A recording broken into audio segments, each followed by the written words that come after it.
So often you're kind of taught that you're never supposed to bite the hand that feeds you, and yet that is generally because people are terrified you'll win. With that in mind, I'm Sean Ferrick for What Culture, and here are 10 actors who sued the studios. Number 10, Harry Shearer, Studio Canal Universal Music, This Is Spinal Tap. The rockumentary This Is Spinal Tap from the 1980s remains one of the funniest movies ever made about what goes on a band, in tour, the mysterious deaths of all of those drummers. It's good crack. However, in 2016, Harry Shearer filed a suit against Universal Music and Studio Canal for merchandising and rights to the music from the film. You see, Shearer, Reiner, Guest, and Michael McKean had all been creative when it comes to the music in the film, in which case it was their property, and they had not, according to Shearer, seen more than $200 from it. The case was a success for Shearer. It was actually, they ruled in favor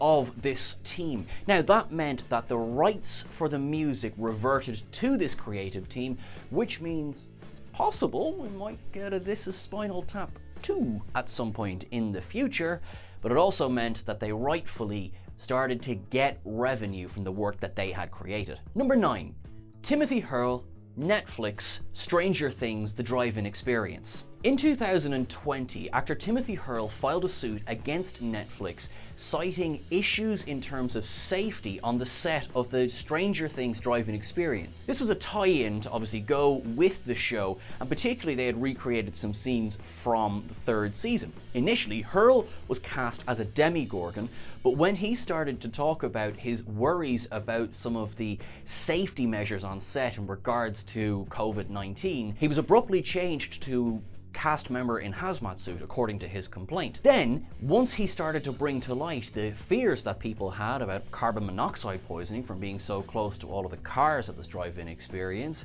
he alleges that he was unceremoniously dumped from the show via Zoom based on what he calls a bogus claim that he had made a woman feel uncomfortable on set. This case is still ongoing. Number 8, Sylvester Stallone, Warner Brothers, Demolition Man. Sylvester Stallone brought a suit against Warner Brothers, citing loss of income based on the contracts that had been negotiated around Demolition Man and a few other movies that he'd been involved in. Now, his claim says that he was due 15% of the gross income from at least Demolition Man. Warner Brothers countered with they had already paid him, what was this about, go away and leave us alone. I'm paraphrasing slightly. He then countered with they had paid him up until 97 and then nothing until 2014, which is when he complained initially for the first time. They countered with this was all attention grabbing and headline grabbing and he should be happy with what he was given. Just as things were starting to heat up, it was settled out of court with neither party elaborating on what had been agreed to. Looks like this is done, so we'd best move on. Number 7, Crispin Glover, Universal Pictures, Back to the Future 2. This is one of the more famous of the, recent-ish lawsuits that have plagued Hollywood. I say recent, the last 40 years, we'll say. Crispin Glover did not return for Back to the Future Part 2, as he had obviously played George McFly in Back to the Future Part 1. There's been several reasons cited throughout the years, and in a recent interview he said that it was really his problem with the ending of the script. He and Zemeckis vehemently disagreed on the ending. They parted ways. However, his character appeared in the sequel, and through the use of several blockings, face masks, depicting the character this way, that way, and some stock footage, the film makes it look as though Crispin Glover is still in the movie. Glover took them to court.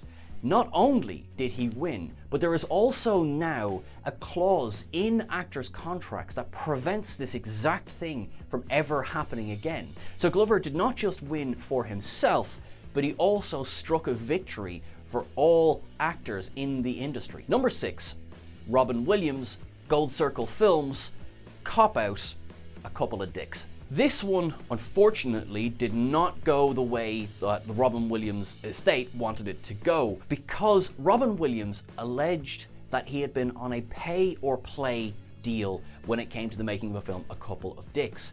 Now that meant that whether or not the film got made, he still got paid. Didn't happen, and it was thrown out of court. So you would be thinking, God, why is that taking up a spot on this list? Well, it's because it's kind of a funny story. So the film was eventually released as Cop Out. Now, it starred Bruce Willis and Tracy Morgan, and it was directed by Kevin Smith. Why is that interesting? Smith says it was one of the most soul-crushing experiences of his life working with Bruce Willis. Bruce Willis countered with, Smith was so high the entire time that he couldn't work with him. Really, the bit about the lawsuit is probably not the most important bit here. It really just seems like it was a bloody awful film to work on.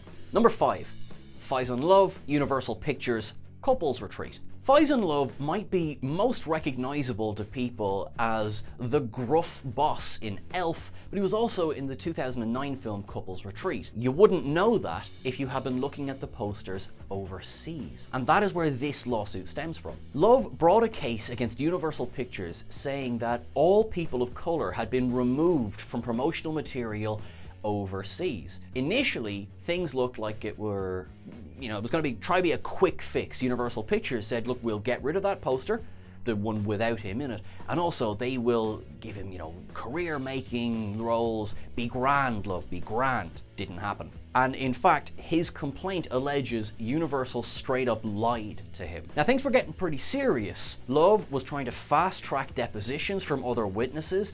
Universal Pictures were gearing up their own defense team, and then, almost as suddenly as it came, it was gone. Again, settled out of court, and everyone seems to be keeping pretty quiet about the details. Number 4.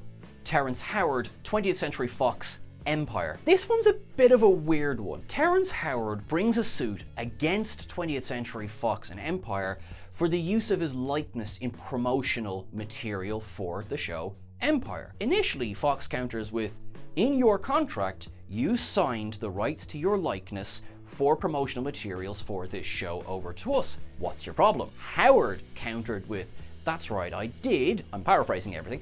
He says, that's right, I did. Promotional material created for this show. The image that he took issue with, which he says is a flipped and altered image that he took for Hustle and Flow, not Empire. Therefore, he said he had not given permission for the use of this particular image. I mean, technically he's right. It is a bit of a weird one though. Number 3. Sharon Stone, MGM, Andrew VAJNA, and Mario Kassar, Basic Instinct 2. In 2001, MGM announced that the then upcoming sequel to Basic Instinct was going to be put on hold indefinitely.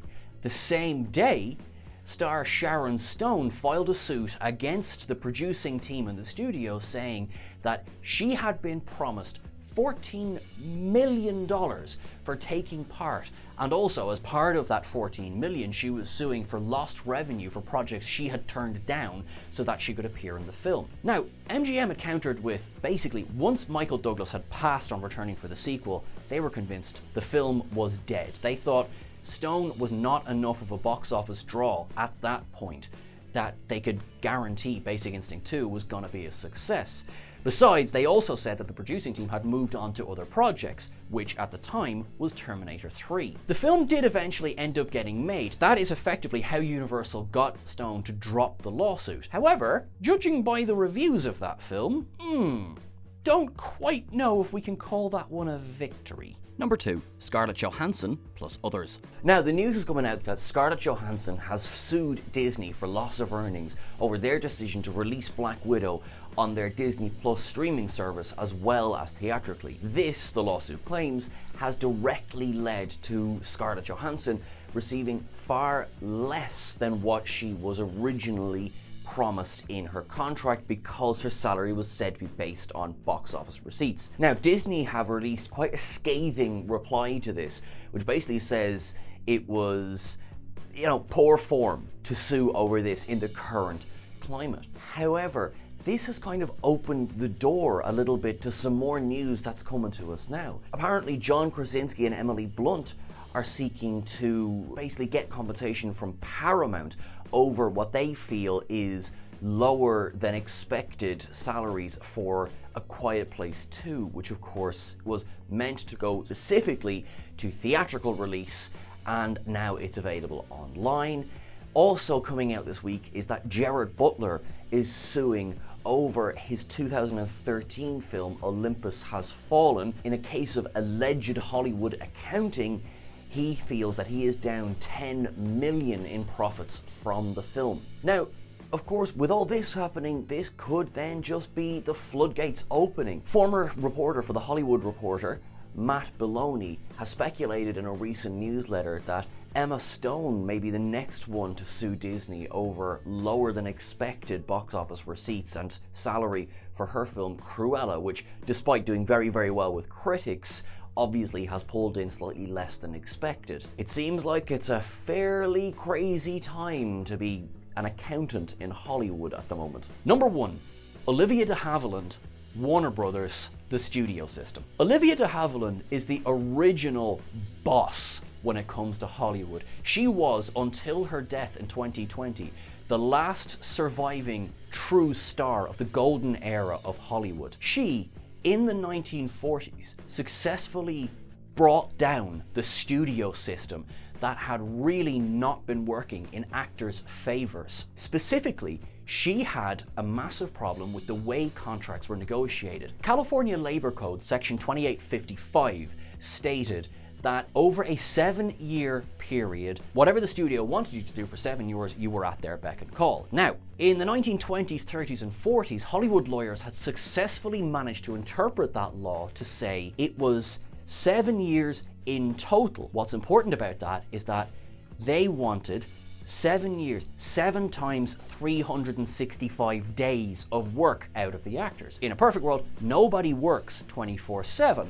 So this meant that these contracts could extend for years and years and years until they had fulfilled the 7 times 365. On August the 23rd, 1943, de Havilland sued Warner Brothers. In a landmark decision, on December the 8th, 1944, the California Court for Appeal of the 2nd District ruled that the common sense law stated that it was 7 calendar years for the beginning of contracts, not 7 consecutive years. You cannot overstate how important this is for Hollywood. It brought down that original studio system, and despite Hollywood boss Jack Warner's best efforts, de Havilland's career did not suffer because of this. She was quickly snapped up by Paramount Pictures, which led to her getting her first Best Actress Oscar in 1946-47 for To Each Their Own. Olivia de Havilland won, Hollywood studio system, nothing. That's everything for our list today, guys. If you reckon we missed anything, please drop it into the comments below. Please don't forget to like, share, and subscribe. Remember, you can catch us over on Twitter at WhatCulture.